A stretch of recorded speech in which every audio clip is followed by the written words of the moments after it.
نن دلته چې کومه ده غونډه راجمه ده د هغې مین مقصد چې کوم دی هغه د ډیفارسټیشن د کاکا صاحب د بادر بابا په لمن کې چې کوم الیوز دي د کم ایج چې کم از کم 2000 سال نه زیات دی. دغلته د کاکا صاحب د بادر بابا 999 کنال ځمکه ده په کوم باندې چې دا د الیو ځنګل لګېدلی. دغه الیو ځنګل ډېر قدیمي ځنګل دی او د دې د ډیفارسټیشن دپاره نن موږ دلته راغونډ شوي موږ چیف منسټر کې پی کې فارسټ منسټر چیف سیکرټري او فارسټ سیکرټري ته دا ریکویسټ کوو چې هغوی دې په دې باندې خپل نگرانۍ کې دا په خپل تحویل کې والي او 2002 آرډیننس چې کوم دی د فارسټ هغه د په امپلیمنټیشن په دې باندې وشي. او زه ډسټرکټ ایډمنسټریشن ډي سی صاحب ته او ډي پی او صاحب ته هم دا ریکویسټ کوم چې کوم هغوی مهرباني کړې د ډي سی صاحب 144 یې لګولی دی چې د هغې پوره امپلیمنټیشن وشي او په هغې کې چې کومه خلاف ورزي کېږي چې د هغې خلاف ایکشن واخیستل شي. دا چې ځکه چې زموږ دا بوټي بچي په دې کې او دا 2000 سال زاړه بوټي دا به بیا 2000 کاله پس به بیا څوک ګوري دا څه به کوي دا بیا چې دا اوس یو ځل ووالې شو چې د هغې د دې حفاظت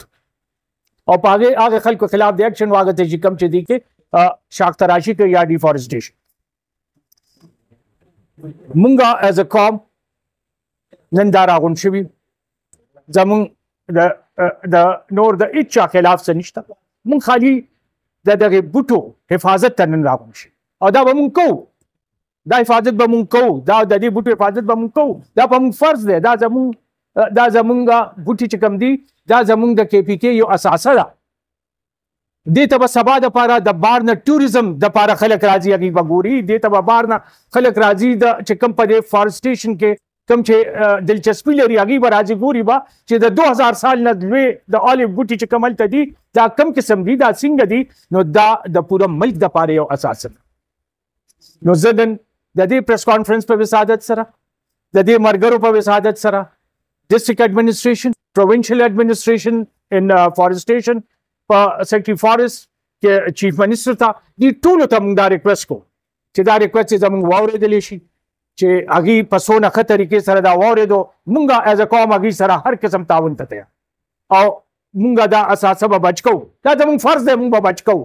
اول مونږ لګیا یو مونږ ټولو ته ریکویسټ کوو مونږ چیف منسټر ته هم ریکویسټ کوو ایډمنسټریشن ته هم ریکویسټ کوو هر چا ته ریکویسټ کوو دا به مونږ بچ کوو دا زموږ اساسه ده په هره طریقه چې مونږ به بچ کوو. خو مونږ یو داسې ذهن والا خلک یو چې مونږ لیګل لا رولز اینډ ریګولیشن ایډمنسټریشن سره تعاون د پاکستان د اساسي باره کې ښه سوچ کول دا زموږ خیال نو مونږ خو به اول په هغه طریقې کوو او دا به انشاءالله فارسټ ډپارټمنټ او چیف منسټر کې پی کې به دې له ښه پوره یو مایند ورکوي دې ته انشاءالله and he will look after us and he is going to work for this and we take this into consideration that they will definitely work for this deforestation. اداګې دپاره به مونږ د هغې ډېر ګریټفul او ډېر obliged ډېره مهرباني.